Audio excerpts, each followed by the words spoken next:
This is the preparation for Lecture 10. And Lecture 10 is the last of the lectures that will be covered on our first midterm, which will be on June 13th. And I'm recording this a week and a half before the actual lecture.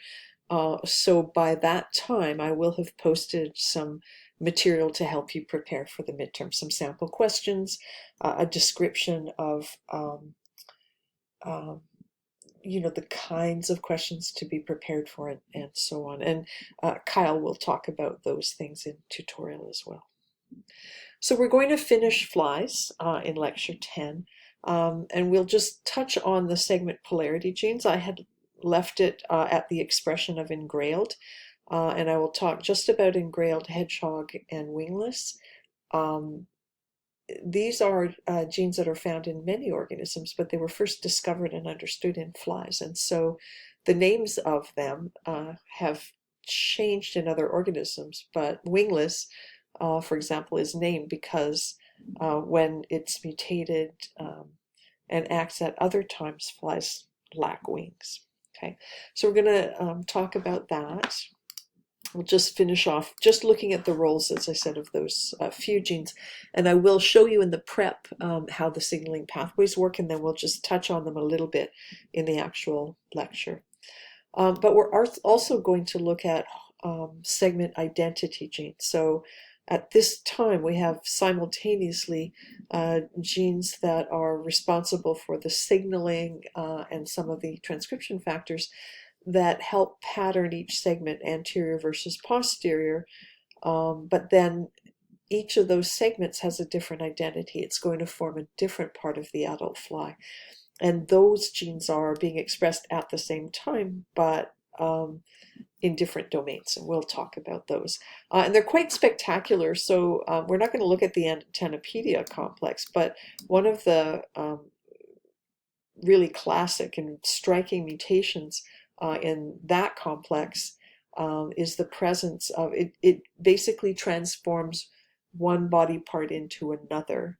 And in this case, instead of the antennal segments, the arista is this part here, the little sensory structure on the outside of the antenna. And that gets transformed into a leg.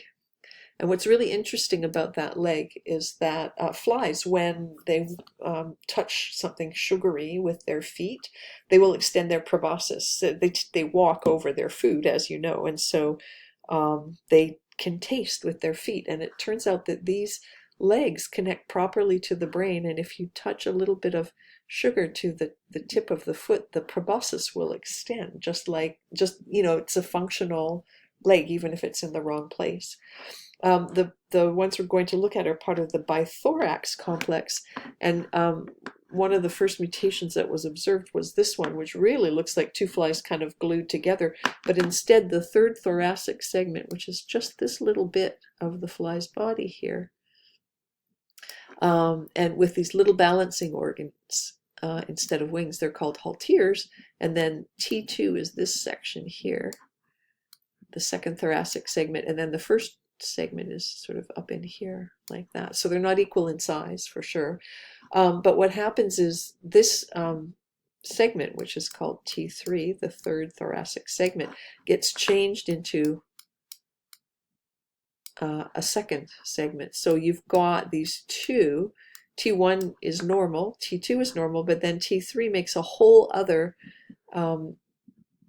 second segment with wings instead of halteres, and this really much larger structure with the very specific and precise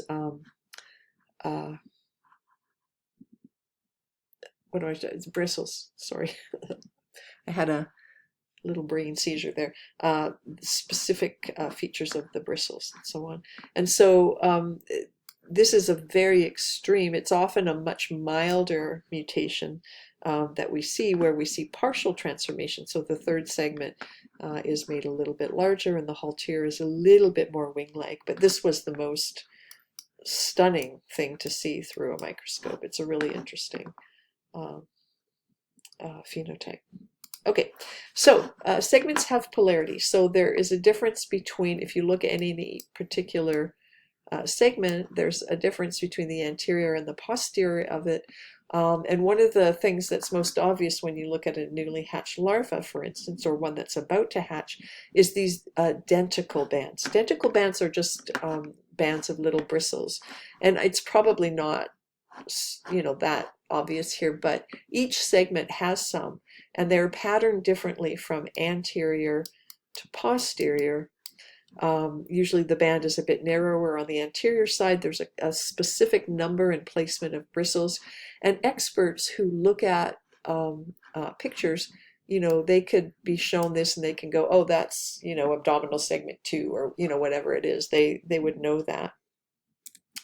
And so each one of them is distinct. It has its own specific pattern. And from anterior to posterior, the pattern, it's repeated.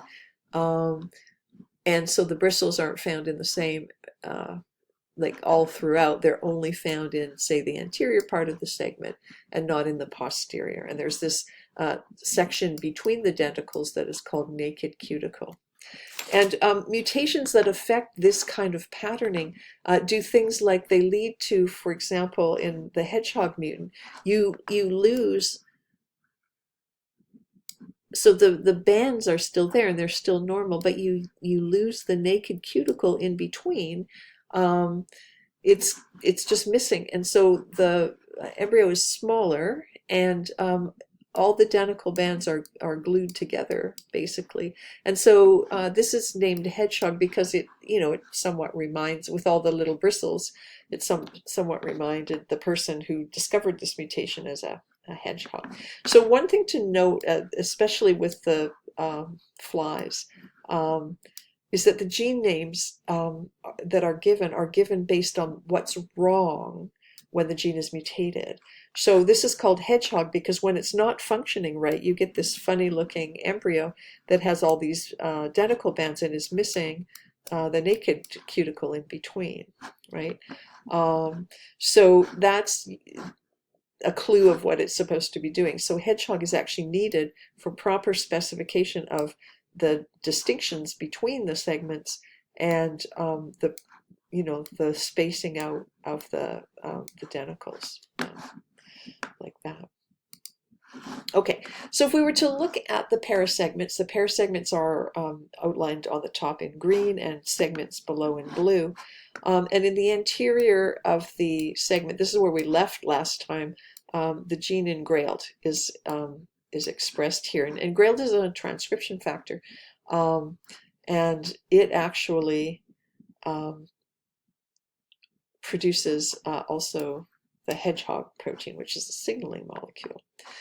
In the posterior-most cell of the parasegment is a line of cells that expresses wingless. And wingless is a signaling molecule, and it signals to the cells in the anterior of the next parasegment over, and this causes more hedgehog to be expressed, and then hedgehog signals to the cells in front of it, and that causes more wingless to be expressed. And so this is a kind of cycle of you make more, okay, now you make more, now you make more, and you make more, and so on. And they, basically between them, by maintaining this signaling over a reasonably long time, it maintains this boundary between one parasegment and the other. There's also a gene called patched, and patched is expressed in the cells between. So these are the three posterior-most cells of the parasegment, but they are the three most anterior cells of the segment. So just notice again that the segment boundary is offset just a little bit from the parasegment. And I will have by now talked a little bit about the fact that we believe it is for innervation. So if you've got a nervous system that makes its way along the body and it has to create connections, communication from one segment to the other, if you innervate the parasegments, then when the segments develop, you will have nerves that connect to both the one segment and the segment next to it. And this allows for articulation. For a larva to move in a coordinated manner, one segment must be basically talking to another segment so that the movement is coordinated, and so on. So engrailed, hedgehog, and wingless are all working together. Engrailed promotes expression of hedgehog. Wingless promotes expression of engrailed, which leads to production of hedgehog. And hedgehog signaling leads to more wingless expression, and so on. So they work together to create the correct polarity of the pair segments, and thus of the segments. Now I'm going to go over the canonical pathways here, just the basics of how they work. I will point out which molecules you should try to remember. We're going to be seeing these signaling pathways multiple times in other organisms, so getting a good feel for it now will help you. But I probably won't go over it in detail in lecture. So that's why this is very important. So the Wnt pathway, the receptor is called frizzled, based on a phenotype that results from the mutation in that. And there's LARP6, which is a co factor. These are both transmembrane proteins. One of them is one of these 7-pass types of receptors. The other one has just got a single transmembrane domain, but they don't interact with each other in any way in the absence of the wingless signal. So they're just kind of in the membrane. There is a complex here called the destruction complex. These are kinases, glycogen synthase, kinase AP, protein kinase A, I think that is, CK1, casein kinase 1, and axin, which is just a kind of protein that's holding everything together. And what these guys do is they bind to a beta-catenin. Beta-catenin is a really interesting molecule because it acts as a transcription factor in the nucleus, but it also participates in the cytoskeleton. Which makes it a very interesting protein because it does two very different kinds of roles. But the result of this destruction complex is that there is phosphorylation of beta-catenin, which then gets chopped to bits. And so you have a bunch of proteins in the nucleus that basically repress the activation of a whole bunch of the downstream genes. In the presence of the wingless receptor, LARP and frizzled bind to each other, interact with each other, and when they do this, they make a binding platform. LARP gets phosphorylated, and that is a binding platform for most of the destruction complex and a protein called disheveled. And disheveled is bound here. It gets phosphorylated as well. When these are all bound up here to the receptor, then the beta-catenin protein is able to start accumulating. It's not getting chopped to pieces.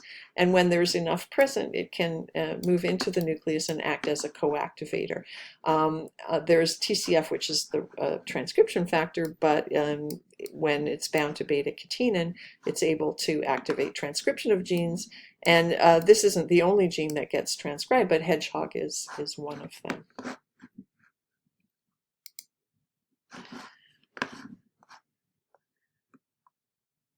The hedgehog pathway, and this is actually shown in chapter 2, and I will post a video of I don't think I've posted it yet, but I will have it posted. There are two transmembrane receptors. One is called patched. It's actually more than 7 span and smooth end. And so these are two types of receptors, and there is some question about whether they're actually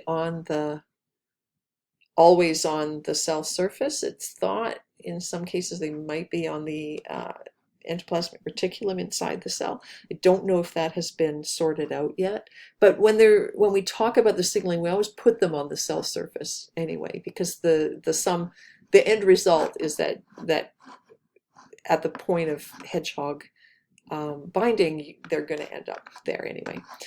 So smooth end actually when it's being inhibited, cubitus interruptus, which is a funny name. It has to do with the mutant phenotype, which I can tell you about if you're interested. Cubitus interruptus can be a repressor or an activator of gene expression, and it depends on what else is going on in the cell. So most of the time, cubitus interruptus, in the absence of any signal from a hedgehog, is bound with COS2 and fused. And these proteins, GSK3, protein kinase A, and CK1, these guys are all kinases that will phosphorylate it. And when they phosphorylate it, it gets cleaved so that the protein is incomplete now. Part of it's been removed, and when it goes into the nucleus in that state of having a chunk removed, it is a repressor. So it represses the transcription of the target genes. Okay. Cubitus interruptus can also bind a protein called suppressor of fused. So there's two places that it's mainly held in the nucleus. And in one case, these proteins are kind of, presenting it for cleavage. When hedgehog binds to patched, now smoothened is not being repressed anymore, and now it can actually be phosphorylated. These guys are binding to it still, but now the kinases phosphorylate it, and that the process of doing that causes these guys to bind, but to let go of the cubitus interruptus. So then, and cubitus interruptus is let go of suppressor fused too, although I don't know what the actual mechanism of that is in this point here. But now cubitus interruptus can go intact and undegraded into the nucleus, and here decapentaplegic, wingless, and engrailed are some of the target genes that get expressed. And yeah, and so this just shows kind of how those genes interact with each other. So wingless is a target of hedgehog, and then when wingless is expressing and is received by a signaling cell, then hedgehog is also being expressed. Okay, so hopefully that's clear. So that's the kind of the end of what we're going to talk about regarding the segment polarity genes. But there are also sets of segment identity genes, and these are actually expressed more like the gap genes. They are turned on by combinations of the parallel genes and the gap genes, and it's very complicated. It's way more complicated than what we looked at when we looked at expression of the parallel genes, so I'm not going to spend any time going through those kind of details. We'll talk about their very generalized and simple versions of their expression patterns, and then just look at some simple sort of mutations and so on. So both gap genes and parallel genes combine to give us the expression of the segment identity genes, the ones that tell the segments not where the anterior and posterior is, but what kind of segment they're supposed to be. And so the expression patterns are kind of overlapping. UBX, abdominal A, and then abdominal B, but there is interaction among the three genes. And when it used to be thought that there were dozens of different genes, because if you made small mutations in the regulatory regions, you would get these funny phenotypes. We now know that there are only 3 genes and massively large regulatory sequences. Okay, so these are referred to as homeotic genes because the mutations in these genes can cause one segment to transform into another. Most of the mutations that have been identified do only partial transformation, so they're not as spectacular looking as these. They are more, with the third thoracic segment looking a little bit more like the second. Right? Because most of the time a complete transformation ends up being lethal. It messes up other parts of the body and so on. So these are examples. Antennapedia is a mutation that, as I've already mentioned, can transform part of the antennal segments into actual legs. Mutations in a gene called UBX ultrabithorax can cause either the second thoracic segment to transform into a more posterior fate, or can cause the third one to transform into T2. Depends on what kind of mutation. I would argue, I'm not sure why I have this here, but I think that this is the spectacular looking one, which is this.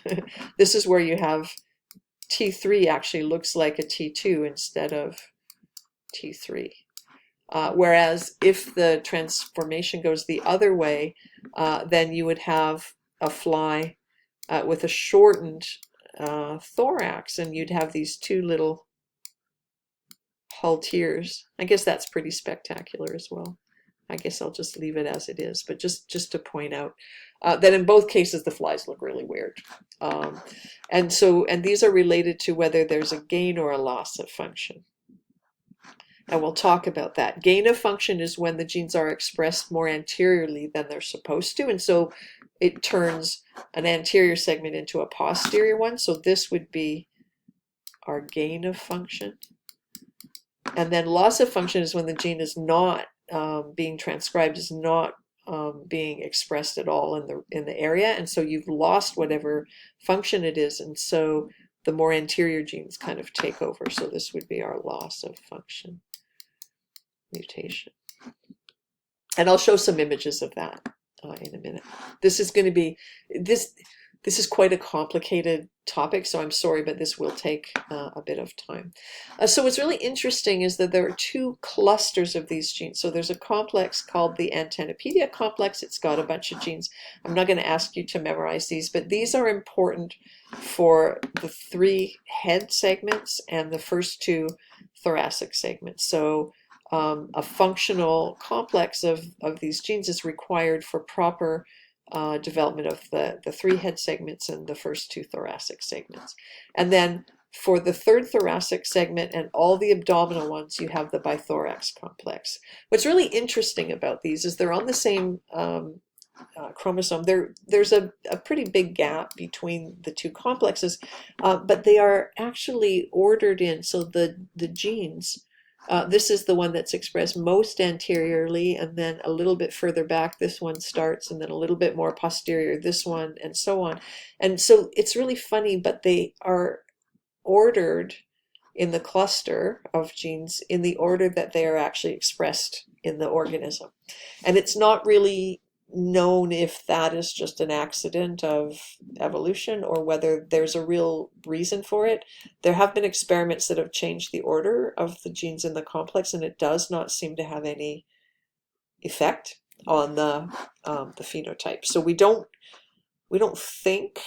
think this is just a sort of a funny coincidence. So we don't know that for sure. There might be some important reason. As I said, there's only 3 genes: UBX, abdominal A, and abdominal B.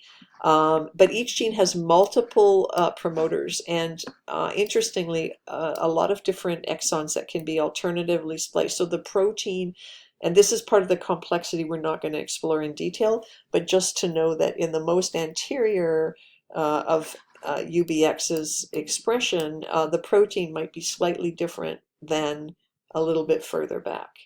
And so there's a lot of phenotypes that have been associated with these genes. It turns out these are regulatory mutations. So they prevent any expression of the gene in its normal location. They cause it to be expressed in only part of its correct expression region.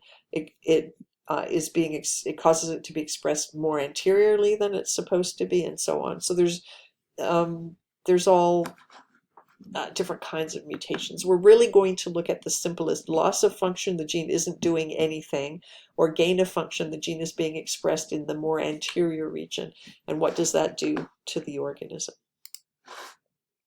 Okay, and so UBX is expressed from segment T3 all the way through to the end, so to A8.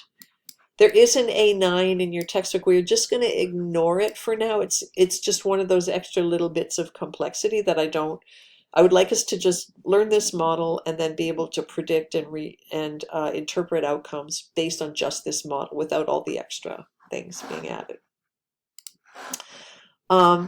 And so basically what UBX does is it represses any antennapedia expression. So it prevents the more anterior genes from being transcribed, so it represses antennapedia and any of the other genes that are there from being transcribed, and it also binds to the targets of these genes, because these are transcription factors, but UBX will bind to the promoters of the genes that antennapedia is supposed to be turning on, and will prevent, if there is a little bit of antennapedia protein still around, it will prevent antennapedia from being able to turn on the genes that are required for the thoracic segments, for example, the T1 and T2. Abdominal A doesn't start until A2, and that's expressed right to the end. Again, we'll say A8. But what this does is, and abdominal A represses antennapedia and all those proteins, but it also does the same for UBX. And then abdominal B starts in segment A5 to the end, and it can repress antennapedia and UBX and abdominal A.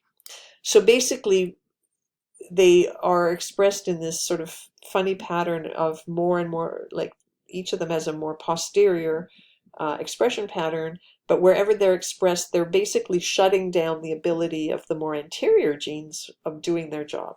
So that's the idea.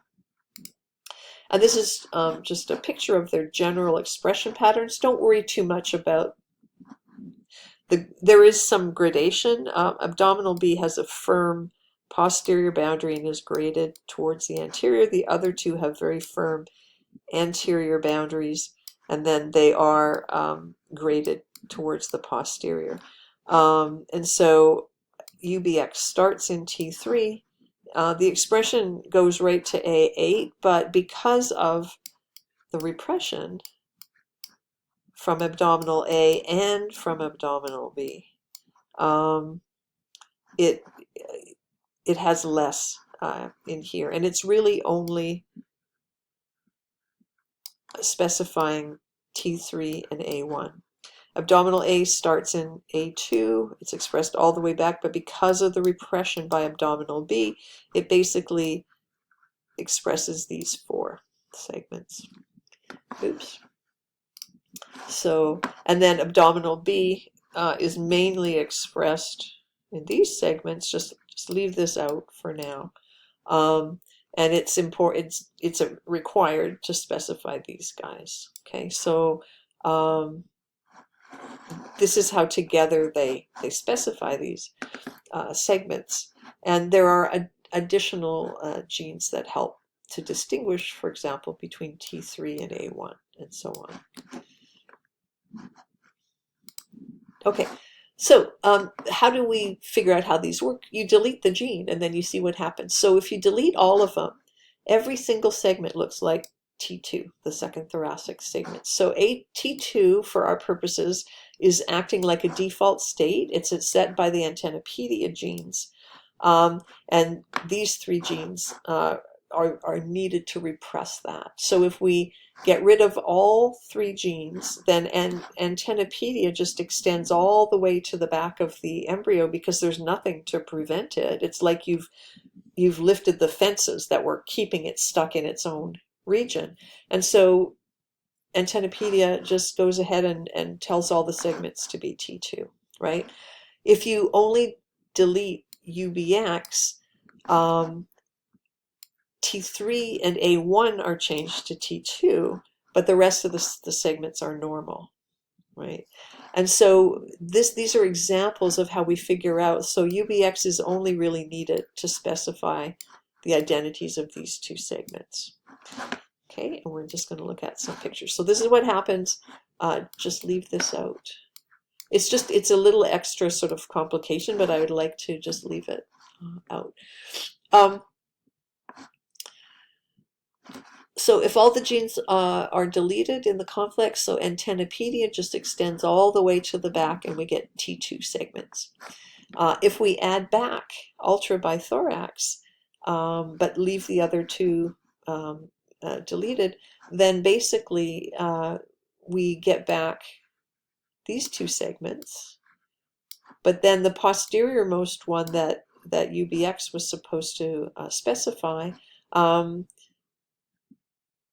that gene expression extends all the way back. So the most posterior one that UBX was supposed to specify, that's what all the rest of these guys become. Right? They adopt that fate. If we add back now abdominal A is able to repress the UBX expression, and we get proper specification of A2, A3, and A4, but because we don't have abdominal B, then abdominal A just extends all the way to the posterior, and so its most posterior segment is the one that these guys all adopt, right? So think of it as key pieces of information are missing. In this situation, we don't have the information for any of these abdominal segments. Here we have the information for the next three segments, but we don't have the rest of the information. And then here, if we add back abdominal B, all of these posterior ones get properly specified. But if UBX is absent, now we're missing just this part of the information. And so again, antennapedia complex extends backwards. There's no UBX in these regions to shut it off, and so these segments take on the more anterior fate. So when we have loss of function, posterior segments will turn into segments that are more anterior than what they're supposed to be. That's the key from this diagram. Oh, we're over 30 minutes. I am very sorry. Okay, so again, gain of function mutations, the genes are being expressed more anteriorly than they're supposed to be, and so they're repressing those anterior genes. And I'm going to show you an example in a minute. And so anterior segments develop more like posterior ones. The loss of function ones we've been looking at already, the genes are not being expressed. And since they're not present to do their job now, the anterior genes are being expressed further posterior than they should be, and that is when our posterior segments develop as more anterior. So here's a wild-type larvae. Here's your, I would like us to look at it this way, without the gradation and all that, just for the purpose of answering problem-solving questions. So here's UBX, T3 to the end, abdominal A, 2 to the end, abdominal B, A5 to the end. And then this is their expression pattern, but when they do their job, they start repressing the more anterior ones. So that means that UBX is really only expressed in high amounts in these two segments. Abdominal A is only expressed in high amounts in these three segments, and abdominal B is only in high amounts in these four segments. Okay, so that's the wild type situation. And then if we had a gain of function abdominal B, suppose abdominal B was now being expressed in the same pattern that abdominal A is, now it goes ahead and it represses, but now it's repressing abdominal A here. And so these segments all think that they're back here, and so they will develop as the most anterior one. So they will all become A5 segments. UBX hasn't been affected because abdominal B is expressed from A2 down, and so UBX is still doing its job. T3 and A1 are correct. But abdominal B, this is called gain of function because it's being expressed more than it's supposed to, and it's basically shutting down abdominal A. Abdominal A would be transcribed here, except abdominal B is preventing its transcription and preventing its genes, its targets, from being transcribed as well. And then, as opposed to loss of function abdominal B, just for the contrast, we don't have abdominal B, so there's nothing to prevent abdominal A from being expressed all the way to the end. And so therefore, we're seeing, like, this arrow backwards means that the posterior segments are taking on this more anterior identity. Okay, this is just a reminder. I've already talked about this, so I don't want to go on about it too much. Okay, and so this is just a quick summary slide, which I'll post for you. You'll see, we'll talk a little bit about these when we talk about a number of animals. We'll probably mostly talk about it in mice. Mice have 4 sets of these, so do you. The phenotypes associated with mutations are a little bit more subtle, but just think about if you know anybody with scoliosis, which is a deformation of the spine. Not always, but a lot of the time that's resulting from mutations in some of these HOX genes. And there's cases in fish and so on where we see those kinds of phenotypes. Okay, and hopefully that wasn't too terribly long. I know it's a bit much, but there is a lot to talk about in this topic. Probably on Monday, I will introduce the nematode, and it won't be examinable on the midterm, but what it means is that the tutorial after the midterm, you will have some material to cover. Yeah, and so we'll see you then.